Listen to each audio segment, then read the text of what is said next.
Deluxe pop-up book. A lot of people want pop-up books. And children, when they get it, it doesn't last very long. But the copyright on this was 2003, but the present edition is 2009. And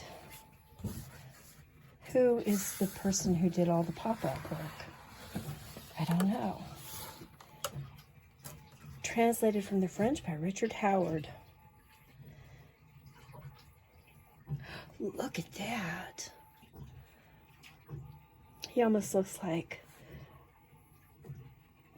one of the Greek gods. So there's no pop-up here, but there's a translator's note. And then there's to Leon Worth when he was a little boy. And then the fun begins. First page of the story, there's an elephant hiding. Second page, there's a little boy with a sword. And loads of words if somebody wants to sit down and read them. And then loads of pieces of paper to open. Of course, I start at the bottom. And this is 3D. It's a box that just appears. And it slowly unfolds as you close it. And there's something that pops up. A sheep. And then there's another sheep. So this is about animals. Oh, look at this.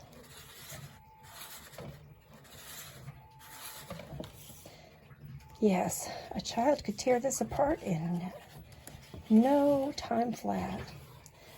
And here's a bright yellow. Oh, look at that. And then there's an easel with wonderful geometry. And then there's the little prince on top of his little planet digging. And then look at this. There are a lot of elephants. And the stars are appearing and disappearing. And then you got this pop-up. What in the world is that? It has the little prince on top of this tree. Huh. And then what happens here? I think you're supposed to pull this out.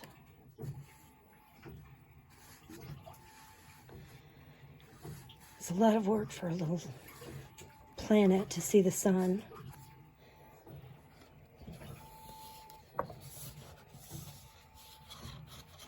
And then there's the rose bush. It pops. See how it folds in? You see, just barely see it when you open the book. It just pops up. It's 3D. And then there's lots of little things to look up here. This you have to push farther back. This also has to be pushed. I don't look at this book very often. The reason is because I'm not around children very often. I have 7 great nephews, but they live so far away. And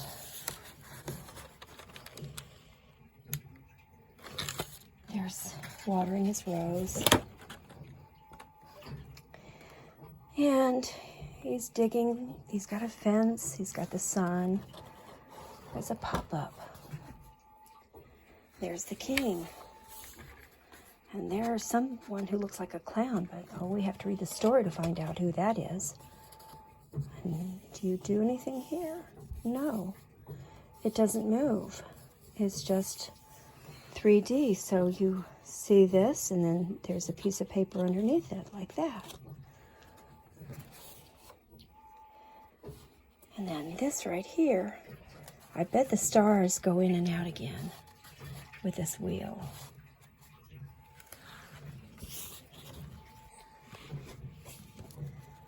So I could read the story, and it would be very interesting for my nephews if they would listen to it. But I don't know if they would listen to it. because they would see it on YouTube, they wouldn't really have an opportunity to tear it apart.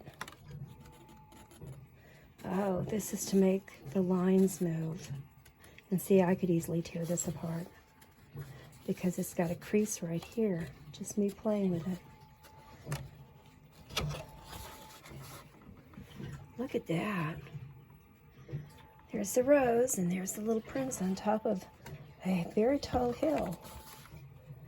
And there's an animal. It looks like a fox almost. I think a little boy drew this. Yeah, there's a little thing down here that I'm pulling, and it's making these characters move. Look at that. It looks almost like an aardvark. You have to read the story to find out if it's an aardvark.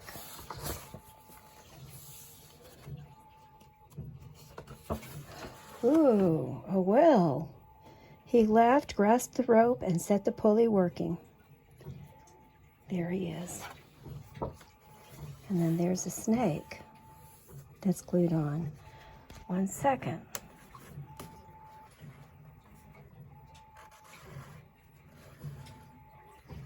Yes. I hope this book is not out of print, so everybody seeing this can go buy one. And there's the little prince at the end. I bet he's going to sleep.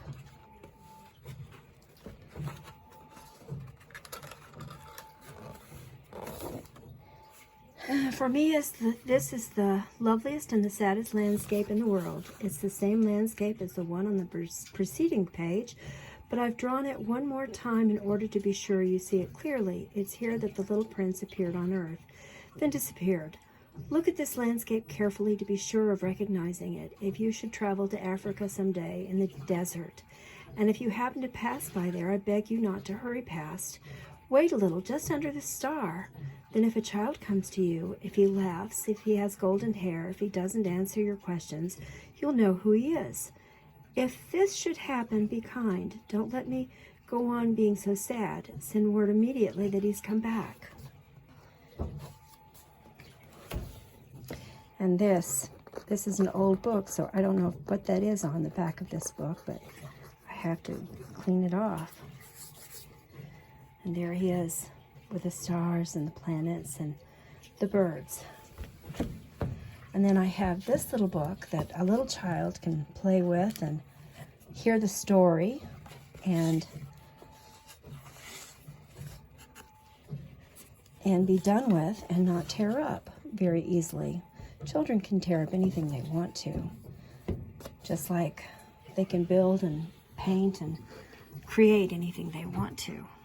So I found this card, this note card, and it is a picture of the elephants, one on top of another on the planet.